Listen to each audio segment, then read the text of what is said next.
The doctrine of fair use stands as a crucial pillar within copyright law, acting as a vital counterbalance to the exclusive rights granted to creators. It recognizes that unfettered copyright protection could stifle creativity, impede education, and ultimately harm the public interest by limiting access to and the development of ideas. Fair use, therefore, permits the limited use of copyrighted material without permission from the rights holders, provided such use falls within certain carefully defined boundaries.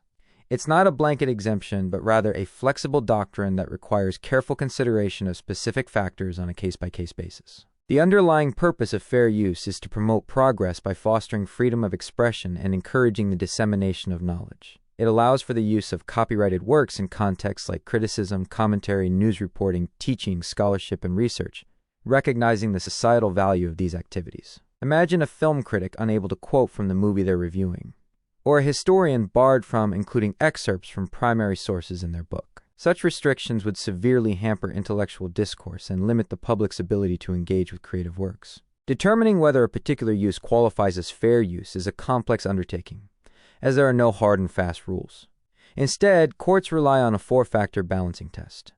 The first factor considers the purpose and character of the use. Is it commercial or nonprofit? Educational or simply a reproduction?